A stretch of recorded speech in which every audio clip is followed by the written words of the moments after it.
আসসালামু আলাইকুম।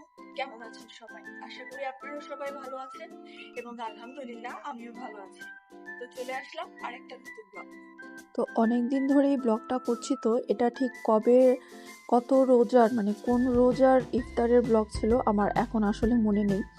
তো সেদিন একটু লাচ্ছি বানিয়েছিলাম, আড়ঙের দই নিয়ে এসে লাচ্ছি বানিয়েছিলাম। প্রথমে যা বানিয়েছি একদম খাওয়ার মতো ছিল না, পুরা হাফ কেজি দই দিয়ে আমার এই 3টা লাচ্ছি বানাইতে হয়েছে, এত বাজে দই ছিল। আর হচ্ছে একটু কোল্ড পাস্তা বানাইছি, সবসময় তো রেগুলার পাস্তাই খাই, তাই চিন্তা করলাম আজকে একটু কোল্ড পাস্তা বানাই, যার কারণে একটু একটু ভিন্ন ধরনের টেস্ট হবে আর কি, যার কারণে কোল্ড পাস্তা বানালাম আর কি।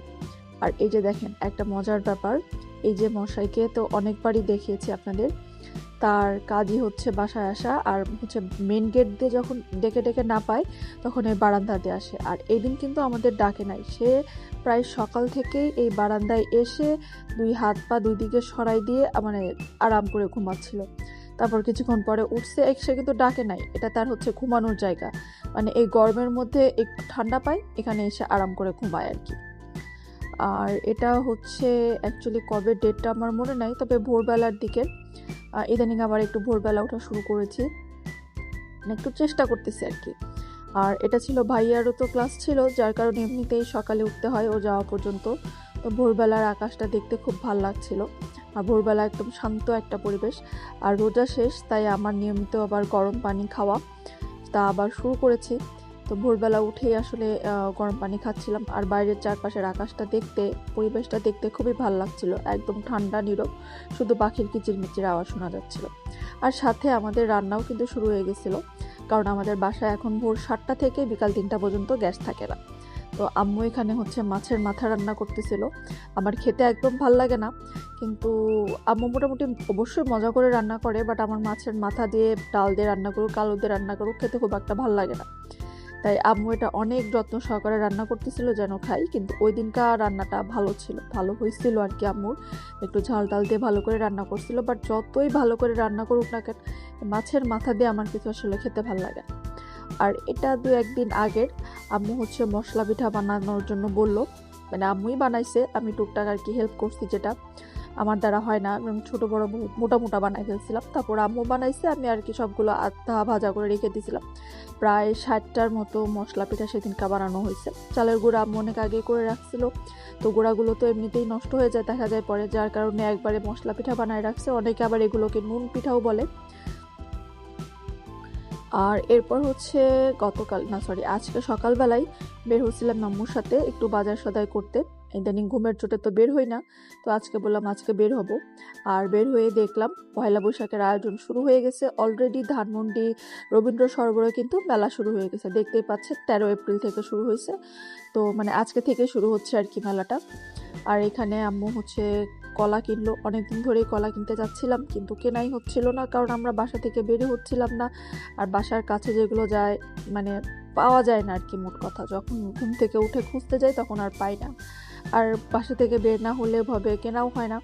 তাই আজকে কেনার পরে কিন্তু তাও মনে হয় কত নিল, 120 টাকা ডজন নিছে, একটু কমছে। এর আগে তো মনে হয় 150 না 160 টাকা ডজন ছিল, এখন একটু কমছে।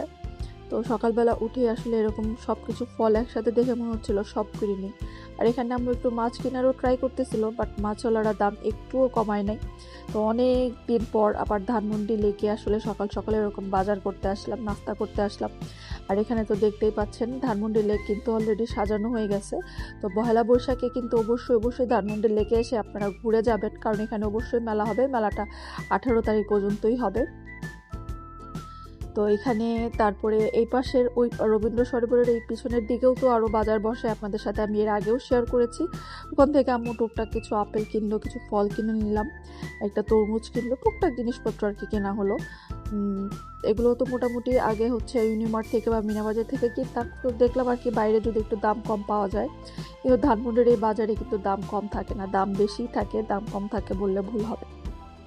তো এখানেই আসলে অনেকদিন পর যেহেতু বাজার করতে আসলাম, একটু সময় নিয়ে আসলাম, চিন্তা করলাম নাস্তাও খেয়ে যাব, যার কারণে আম্মু দেখছিল, আম্মু মাছ কিনতে চাচ্ছিল, ছোটো কাচকি মাছ, কিন্তু কোথাও আসলে ভালো মাছ পাচ্ছিল না।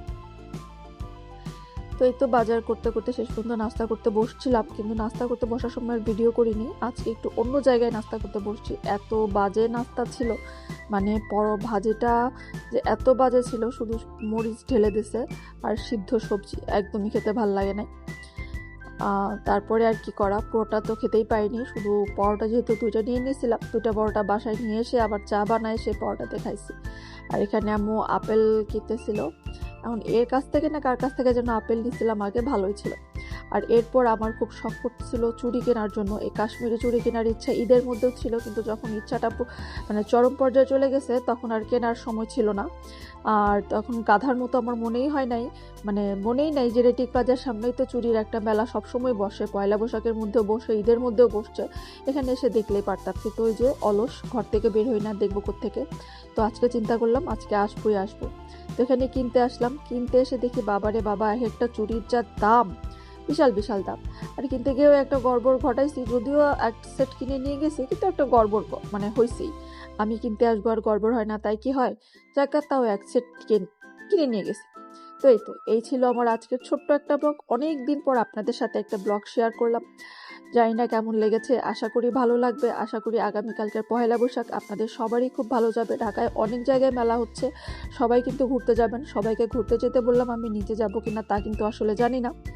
আর যারা এখনও চুড়ি কিনেন নাই তারা জেনেটিক প্লাজার সামনে চলে আসেন। পয়লা বৈশাখের দিনও কিন্তু এখানে চুড়ি থাকবে, যদিও আমি বলবো দাম একটু বেশি হবে, কিন্তু তবুও চুড়ি তো সবারই খুব পছন্দ, চুড়ি এসে কিনে নিয়ে যান। তো ব্লগটা ভালো লাগলে একটা লাইক দিয়ে দিন, চ্যানেলটা সাবস্ক্রাইব না করে থাকলে একটা সাবস্ক্রাইব করে দিন। তো সবাইকে পয়লা বৈশাখের শুভেচ্ছা জানিয়ে আজকের মতো এখানেই বিদায় নিচ্ছি। আর আমি শেষ পর্যন্ত 1 ডজন চুড়ি কিনে নিয়ে গিয়েছি, যদিও একটা প্রবলেম অবশ্যই ঘটাইছি। কি প্রবলেম সেটা আপনাদেরকে আরেকদিন বলবো। এখন গেস করেন, দেখি প্রবলেমটা গেস করতে পারেন কিনা। গেস করতে পারলে আমাকে কমেন্ট করে কিন্তু অবশ্যই জানাবেন।